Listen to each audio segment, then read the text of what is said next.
নমস্কার সুপ্রিয় দর্শক, সকলকেই স্বাগত হিন্দু লাইভস ম্যাটার ইউটিউব চ্যানেলে। দর্শক, আপনারা অবগত আছেন যে ভারতীয় এক ছাত্রী নাম রঞ্জনী শ্রীনিবাসন, একজন চৌকস ছাত্রী।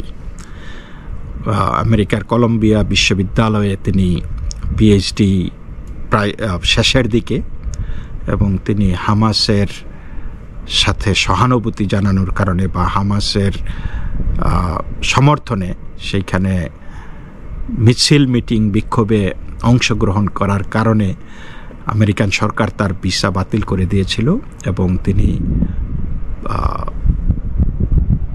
আমেরিকান ইমিগ্রেশন বা অভিবাসন কর্মকর্তাদের হাতে আটক হওয়া থেকে রক্ষা পেতে তিনি স্বেচ্ছায় আমেরিকা ছেড়ে কানাডাতে চলে গেছেন। তো সেইটা নিয়ে বেশ কয়েকটি ভিডিও আমি করেছি এবং সারা বিশ্বব্যাপী এটা নিয়ে ব্যাপক আলোচনা হচ্ছে।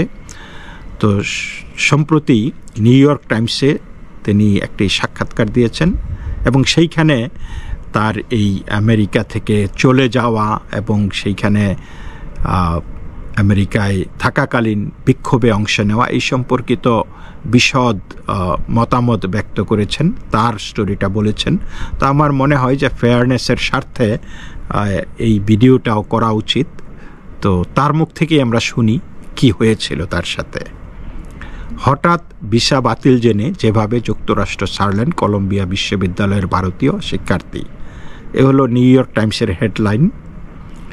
দিনটা ছিল শুক্রবার 7 সকালে যুক্তরাষ্ট্রের কেন্দ্রীয় সরকারের 3 জন অভিবাসন কর্মকর্তা নিউ ইয়র্কের কলম্বিয়া বিশ্ববিদ্যালয়ের একটি আবাসিক ফ্ল্যাটের দরজায় হাজির হন।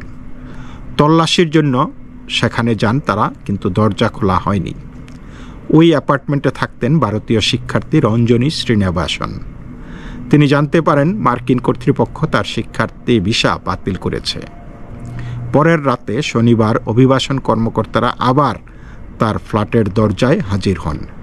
ওই সময় রঞ্জনী ওই ফ্ল্যাটে ছিলেন না। এর কয়েক ঘন্টা পর রোববার একই ক্যাম্পাসের আবাসিক এলাকা থেকেই গ্রেপ্তার করা হয় কলম্বিয়া বিশ্ববিদ্যালয়ের সাবেক শিক্ষার্থী মাহমুদ খলিলকে। এই ফিলিস্তিনি গত বছর কলম্বিয়া বিশ্ববিদ্যালয় ক্যাম্পাসে ফিলিস্তিনপন্থীদের বিক্ষোভে গুরুত্বপূর্ণ ভূমিকা রেখেছিলেন। এসব ঘটনায় শঙ্কা মাথায় নিয়ে দ্রুত ব্যাগ গুছিয়ে ক্যাম্পাস ছাড়েন রঞ্জনী, কেননা গত বছরের বিক্ষোভের সময় তিনিও গ্রেপ্তার হয়েছিলেন। যাই হোক, নিউ ইয়র্কের লাগুয়ার্ডিয়া বিমানবন্দর থেকে উড়োজাহাজে চেপে কানাডায় পাড়ি জমান রঞ্জনী প্রিয় বিড়ালটিকে রেখে আসেন একজন বন্ধুর জিম্মায়। অভিবাসন কর্মকর্তারা গত বৃহস্পতিবার আবারও রঞ্জনীর ফ্ল্যাটে যান। আদালতের পরোয়ানা নিয়ে তারা রঞ্জনীর ফ্ল্যাটে আসেন। ততক্ষণে রঞ্জনী যুক্তরাষ্ট্র ছেড়ে চলে গেছেন। 37 বছর বয়সী রঞ্জনী শ্রীনিবাসন গত শুক্রবার নিউ ইয়র্ক টাইমসের সঙ্গে কথা বলেন। যুক্তরাষ্ট্র ছাড়ার পর এটাই তার কোনো সংবাদ মাধ্যমের সঙ্গে প্রথম আলাপ। তিনি বলেন, আমি খুবই দ্রুত সিদ্ধান্ত নিয়ে ফেলেছিলাম। রঞ্জনী ফুলব্রাইট বৃত্তি নিয়ে নগর পরিকল্পনা বিষয়ে কলম্বিয়া বিশ্ববিদ্যালয়ে পিএইচডি করছিলেন। প্রেসিডেন্ট ট্রাম্প গত বছর ক্যাম্পাসে ফিলিস্তিনপন্থীদের বিক্ষোভে অংশ নেওয়া শিক্ষার্থীদের ওপর ফেডারেল অভিবাসন ক্ষমতা ব্যবহার করে কঠোর ব্যবস্থা নিতে শুরু করেছেন। এ জালে আটকে গিয়েছে রঞ্জনীর ভাগ্য। নিজের ফ্ল্যাটে অভিবাসন কর্মকর্তাদের আনাগোনার সপ্তাহটিতে রঞ্জনী কোনোভাবে বুঝতে পারছিলেন না কেন পররাষ্ট্র মন্ত্রণালয় ব্যাখ্যা দেওয়া ছাড়াই তার ভিসা বাতিল করেছে। এর ফলে বিশ্ববিদ্যালয় কর্তৃপক্ষ তার ভর্তি বাতিল করতে বাধ্য হয়, কেননা ভিসা বাতিল হওয়ায় তার আইনি মর্যাদাও খারিজ হয়ে যায়। তবে শুক্রবার কানাডায় বসে রঞ্জনী তার কৌতূহলের কিছু জবাব পেয়েছেন। যুক্তরাষ্ট্রের হোমল্যান্ড সিকিউরিটি বিভাগ এক বিবৃতিতে রঞ্জনীকে সন্ত্রাসীদের প্রতি সহানুভূতিশীল হিসাবে উল্লেখ করেছে। সেই সঙ্গে তার বিরুদ্ধে সহিংসতা উস্কে দেওয়া ও সন্ত্রাসী সংগঠন হামাসের প্রতি সমর্থনমূলক কর্মকাণ্ডের সঙ্গে জড়িত থাকার অভিযোগ আনা হয়েছে, যদিও তারা এসব অভিযোগের পক্ষে কোনো তথ্য প্রমাণ দেখাতে পারেনি। হোমল্যান্ড সিকিউরিটি বিষয়ক মন্ত্রী ক্রিস্টি নোয়েম সামাজিক যোগাযোগ মাধ্যমে একটি ভিডিও ফুটেজ পোস্ট করেছেন। তাতে যুক্তরাষ্ট্র ছাড়ার আগে একটি সুটকেস হাতে রঞ্জনীকে লাগুয়ার্ডিয়া বিমানবন্দরে দেখা যায়। ক্রিস্টি নোয়েম সানন্দে বলেন, রঞ্জনী শ্রীনিবাসনের যুক্তরাষ্ট্র ছাড়ার ঘটনা নিজে নিজে বিতাড়িত হওয়ার নজির। এক্স পোস্টে ক্রিস্টি নোয়েম আরও লিখেন, যুক্তরাষ্ট্রে বসবাস ও পড়াশোনার জন্য ভিসা পাওয়াটা একটা সৌভাগ্যের বিষয়, কিন্তু যখন আপনি সহিংসতা ও সন্ত্রাসবাদের পক্ষে কথা বলবেন তখন সেই সুযোগ বাতিল করা উচিত, আর আপনার এই দেশে থাকা উচিত নয়। রঞ্জনীর আইনজীবীরা তাদের মক্কেলের বিরুদ্ধে আনা অভিযোগগুলি অস্বীকার করেছেন, বরং অভিযোগ তুলেছেন নিরাপদ রাজনৈতিক বক্তব্য দেওয়ায় রঞ্জনীর ভিসা বাতিল করেছে ট্রাম্প প্রশাসন। এমনকি ভিসা বাতিল চ্যালেঞ্জ করে অর্থবহ কোনো প্রক্রিয়া অনুসরণ করতেও তাকে দেওয়া হয়নি। এ বিষয়ে আইনজীবী নাজ আহমেদ বলেন, বিক্ষোভে দেওয়া বক্তব্যের জেরে গত সপ্তাহ জুড়ে হোমল্যান্ড সিকিউরিটি বিভাগ তার মক্কেলকে শাস্তি দেওয়ার চেষ্টা করেছে, কিন্তু এই উদ্যোগে তারা সফল হয়নি। শুক্রবার নিউ ইয়র্ক টাইমসকে দেওয়া সাক্ষাৎকারে রঞ্জনী বলেন, আমি শঙ্কার মধ্যে রয়েছি, ভাবতেই পারছি না ন্যূনতম পর্যায়ের রাজনৈতিক অবস্থানের কারণে অথবা সামাজিক যোগাযোগ মাধ্যমে আওয়াজ তোলার মতো সাধারণ কাজের জন্য এমনটা হতে পারে। এ কারণে কেউ যখন আপনাকে সন্ত্রাসীদের বন্ধু বলে, আপনার জীবন ও নিরাপত্তা নিয়ে আপনাকে শঙ্কিত করে তোলে, তখন এটা একটা অবাস্তব দুঃস্বপ্ন হয়ে যায়। রঞ্জনী এই পরিস্থিতিতে পড়েছেন গত বছরের বিক্ষোভের জেরে। ওই সময় কলম্বিয়া বিশ্ববিদ্যালয় ক্যাম্পাসে হ্যামিল্টন হল দখলে নেন ফিলিস্তিনপন্থী বিক্ষোভকারী শিক্ষার্থীরা। ক্যাম্পাসের প্রবেশপথ থেকে গ্রেপ্তার করা হয় রঞ্জনীকে। তখন রঞ্জনী বলেছিলেন তিনি কোনো ধরনের ভাঙচুরে জড়িত ছিলেন না, বরং পিকনিক শেষে বন্ধুদের সঙ্গে নিজের অ্যাপার্টমেন্টে ফেরার পথে ভিড় ও ব্যারিকেডের মধ্যে আটকে গিয়েছিলেন। এরপর গ্রেপ্তার হন। তাকে কিছুক্ষণের জন্য আটক রাখা হয়েছিল, দুটি সমন জারি করা হয়েছিল, একটি যানবাহন বা পথচারীদের চলাচলে বাধা দেওয়ার জন্য, অন্যটি বিক্ষোভস্থল ছাড়তে অস্বীকার করার জন্য। তবে ওই সময় রঞ্জনীর মামলা দ্রুত খারিজ হয়ে যায়। তার বিরুদ্ধে কোনো অপরাধমূলক রেকর্ডও বানানো হয়নি। রঞ্জনী আরও বলেন, তিনি কখনোই বিশ্ববিদ্যালয় থেকে কোনো শাস্তিমূলক ব্যবস্থার মুখোমুখি হননি। তার শিক্ষাগত অবস্থান বেশ ভালো ছিল। রঞ্জনীর আরেকজন আইনজীবী নাথান ইয়াফে বলেন, প্রায় 100 জন বিক্ষোভকারীর সঙ্গে তার মক্কেলকেও গ্রেপ্তার করা হয়েছিল। তবে আদালত এটা বুঝতে পারেন রঞ্জনী বাড়ি ফেরার পথে বিক্ষোভের মধ্যে পড়ে গিয়েছিলেন, এজন্য মামলা খারিজ হয়ে যায়। তবে গত বছরের শেষের দিকে রঞ্জনী যখন ভিসা নবায়নের আবেদন করেন তখন তার বিরুদ্ধে জারি হওয়া সমনের কথা উল্লেখ করেননি, কেননা এটা মে মাসেই নিষ্পত্তি হয়ে যাওয়া একটি ঘটনা। তাকে দোষী সাব্যস্ত করাও হয়নি, এমনটাই বলেন এই শিক্ষার্থী। রঞ্জনী আরও বলেন, এটাই অর্থাৎ আবেদনে সমনের তথ্য উল্লেখ না করা হয়তো আমার ভুল ছিল। যদি কোনো বিদেশি শিক্ষার্থী জালিয়াতির আশ্রয় নেন, কেউ মেয়াদ পেরিয়ে যাওয়ার পরও যুক্তরাষ্ট্রে অবস্থান করেন, কেউ দোষী সাব্যস্ত হন কিংবা গ্রেপ্তার হন, তাহলে পররাষ্ট্র মন্ত্রণালয় আইনসঙ্গত কারণগুলোতে ওই শিক্ষার্থীর ভিসা বাতিল করতে পারে। যদিও অভিবাসন আইনজীবীরা বলছেন, ভিসা বাতিল হওয়া বিদেশি শিক্ষার্থীদের খুঁজতে ক্যাম্পাসগুলোয় সংশ্লিষ্ট কর্মকর্তাদের বারবার যাওয়া কিংবা অবস্থান করার ঘটনা সচরাচর দেখা যায় না। সংশ্লিষ্ট কর্মকর্তারা কয়েকদিন ধরে কলম্বিয়া বিশ্ববিদ্যালয় ক্যাম্পাসে অবস্থান করছেন। এটা অনেক শিক্ষার্থীর বিরক্তির কারণ হয়েছে। এ বিষয়ে আমেরিকান ইমিগ্রেশন লয়ার্স অ্যাসোসিয়েশনের আইনজীবী গ্রেগ চ্যান বলেন, মার্কিন সরকারের পক্ষ থেকে যেসব আচরণ করা হচ্ছে তা বিরল। কলম্বিয়া বিশ্ববিদ্যালয়ের ক্ষেত্রে সেখানে ক্যাম্পাসে গিয়ে কাউকে গ্রেপ্তার করার জন্য অভিযান পরিচালনা করা হচ্ছে। ট্রাম্প প্রশাসন যুক্তরাষ্ট্রের ক্যাম্পাসগুলোয় ফিলিস্তিনপন্থী বিক্ষোভে অংশ নেওয়া শিক্ষার্থীদের বিতরণের উদ্দেশ্যে ব্যবস্থা নিতে শুরু করেছে। সেই সঙ্গে ট্রাম্প দেশের স্কুল, কলেজ ও বিশ্ববিদ্যালয় কর্তৃপক্ষকে হুঁশিয়ার করে দিয়েছেন, ক্যাম্পাসে কোনো অবৈধ বিক্ষোভের অনুমতি দিলে তাদের জন্য বরাদ্দ ফেডারেল তহবিল বন্ধ করে দেওয়া হবে।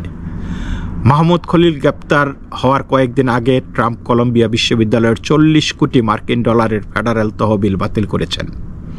সেখানকার বিদেশি শিক্ষার্থী আটক করার ঘটনার তীব্র নিন্দা জানিয়েছে ডেমোক্র্যাটরা আর দেশটির নাগরিক সংগঠনগুলো। এ বিষয়ে বাইডেন প্রশাসনের অভিবাসন কর্মকর্তা জেসন হাউসার বলেন, আগ্রাসী অভিবাসন নীতি প্রয়োগের মাধ্যমে বাক স্বাধীনতাকে অপরাধী করা আমাদের গণতন্ত্রের ওপর সরাসরি আঘাত। গত সপ্তাহে কলম্বিয়া বিশ্ববিদ্যালয়ের আবাসন থেকে গ্রেপ্তার করা হয় খলিলকে। তার গ্রিন কার্ড অর্থাৎ যুক্তরাষ্ট্রে পাকাপাকি বসবাসের আইনি নথি রয়েছে। গত বছর ক্যাম্পাসে ফিলিস্তিনপন্থী বিক্ষোভের গুরুত্বপূর্ণ মুখ ছিলেন খলিল। এছাড়া শুক্রবার একই বিশ্ববিদ্যালয়ের শিক্ষার্থী লেকা কার্দিয়াকে গ্রেপ্তার করা হয়। তিনিও বিক্ষোভে বেশ সক্রিয় ছিলেন। কেন্দ্রীয় সরকারের সংশ্লিষ্ট কর্মকর্তারা বলছেন তার ভিসার মেয়াদ শেষ হয়ে গিয়েছিল। এর আগেও এপ্রিলে কলম্বিয়ার একটি বিক্ষোভে তাকে গ্রেপ্তার করা হয়েছিল। রঞ্জনী বলেন, খলিল যেমন বিক্ষোভের সক্রিয় কর্মী ছিলেন, তিনি তেমনটা নন। এমনকি ক্যাম্পাসে বিক্ষোভের ডাক দেওয়া কোনো সংগঠনের সদস্যও নন তিনি। ভারতীয় এই শিক্ষার্থী জানান তিনি ছিলেন একজন আর্কিটেক্ট। ফুলব্রাইট বৃত্তি নিয়ে 2016 সালে ভারত থেকে যুক্তরাষ্ট্রে পাড়ি জমান তিনি। কলম্বিয়া বিশ্ববিদ্যালয়ে ভর্তি হন 2020 সালে। কলম্বিয়া বিশ্ববিদ্যালয়ের school of architecture, planning and preservation থেকে নগর পরিকল্পনায় ডক্টরেট ডিগ্রি নেওয়ার পথে 5ম বর্ষে পড়াশোনা করছিলেন। আগামী মে মাসে তার এই কোর্স শেষ হওয়ার কথা। ফিলিস্তিনের গাজায় চলমান যুদ্ধে মানবাধিকার লঙ্ঘনের ঘটনায় সামাজিক যোগাযোগ মাধ্যমে খুব একটা সরব ছিলেন না রঞ্জনী। তিনি বলেন, সামাজিক যোগাযোগ মাধ্যমে এ বিষয়ে তার কর্মকাণ্ড মূলত লাইক দেওয়া কিংবা শেয়ার দেওয়ার মধ্যে সীমিত ছিল। তবে গাজা ইস্যুতে কিছু খোলা চিঠিতে সই করেছিলেন রঞ্জনী। এর মধ্যে স্থপতিদের লেখা ফিলিস্তিনিদের স্বাধীনতা নিয়েও একটি খোলা চিঠি ছিল। 5ই মার্চ ভারতের চেন্নাইয়ের মার্কিন কনসুলেট থেকে একটি ইমেইল পান রঞ্জনী। তাতে তার ভিসা বাতিলের কথা ছিল, তবে কোনো কারণ জানানো হয়নি। এতে বেশ অবাক হন রঞ্জনী। তিনি কলম্বিয়া বিশ্ববিদ্যালয়ের আন্তর্জাতিক শিক্ষার্থী বিষয়ক দপ্তরের পরামর্শের জন্য ইমেল যোগাযোগ করেন। পরদিন 6ই মার্চ একজন কর্মকর্তা তাকে জানান যুক্তরাষ্ট্র ছেড়ে গেলেই কেবল এই আদেশ কার্যকর হবে এবং তিনি আপাতত তার পড়াশোনা চালিয়ে যাওয়ার জন্য যুক্তরাষ্ট্রে থাকতে পারবেন। 7ই মার্চ সকালে রঞ্জনী যখন আন্তর্জাতিক শিক্ষার্থী বিষয়ক দপ্তরের কর্মকর্তার সঙ্গে ফোনে কথা বলছিলেন, ঠিক তখন কেন্দ্রীয় সরকারের অভিবাসন কর্মকর্তারা তার দরজায় কড়া নাড়েন। তার অ্যাপার্টমেন্টটি ক্যাম্পাসের বাইরে, তবে ক্যাম্পাস কর্তৃপক্ষের নিয়ন্ত্রণাধীন। যাই হোক, রঞ্জনীর রুমমেট দরজা খুলতে অস্বীকৃতি জানান। দরজার অন্য পাশ থেকে কর্মকর্তাদের সঙ্গে কথা বলেন, সেটা রেকর্ডও করেন তিনি। পরে তা সংবাদ মাধ্যমকে দেন রঞ্জনীর রুমমেট। ওই সময় আন্তর্জাতিক শিক্ষার্থী বিষয়ক দপ্তরের কর্মকর্তা রঞ্জনীকে ক্যাম্পাসের নিরাপত্তা রক্ষীদের সঙ্গে যোগাযোগ করার পরামর্শ দেন। ওই রাতে রঞ্জনী তার অ্যাপার্টমেন্ট ছেড়ে চলে যান। কাজেই পরে যখন অভিবাসন কর্মকর্তারা আবার সেখানে আসেন, তখন রঞ্জনী ছিলেন না।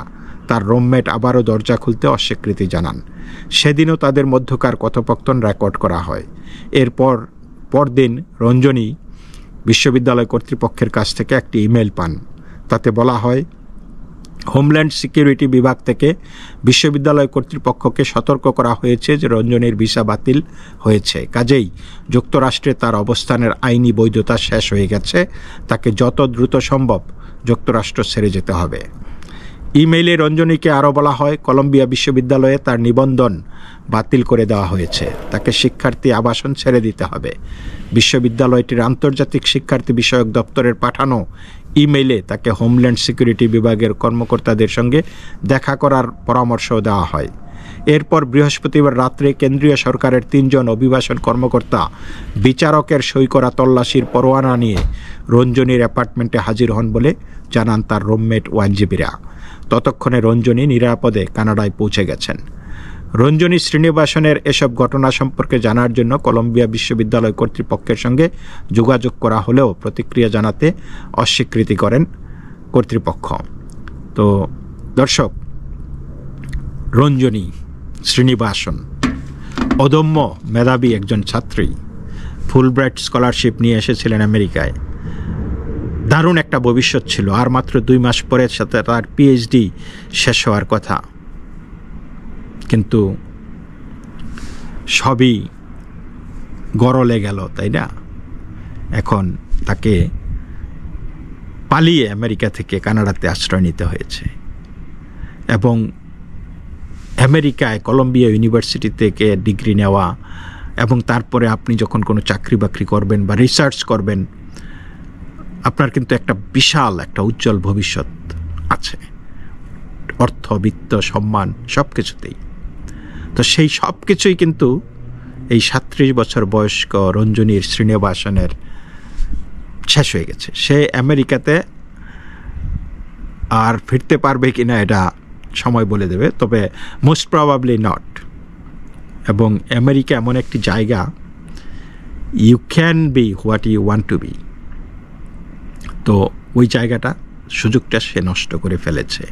এবং আজকে যারা আমেরিকায় ছাত্রছাত্রী আছে, যারা জন্মসূত্রে বা সেই দেশে নাগরিক না, তারা একটু হিসাব নিকাশ করে চলতে হবে। সব কিছুর একটা লিমিট আছে। আপনাকে ভিসা দেওয়া হয়, আপনার কিন্তু এই অধিকারটা একজন বিদেশি অধিকার যতটুকু পাওয়ার ততটুকুই। সুতরাং সেইগুলি বুঝে শুনে কাজ না করলে তাহলে এই রঞ্জনী শ্রীনিবাসনের মতো অবস্থায় আপনাদেরকে পড়তে পারেন। আমার মনে হয় যে এটা সকল ছাত্রছাত্রী বা যারা ভ্রমণ বিষয় নিয়ে এসেছেন, যা ব্যবসায়ী বিষয় নিয়ে এসেছেন, তাদের জন্য, সকলের জন্য এইখানে এই ঘটনাতে শিক্ষার কিছু আছে। তো এই পর্যন্তই দর্শক, সকলেই ভালো থাকবেন। নমস্কার।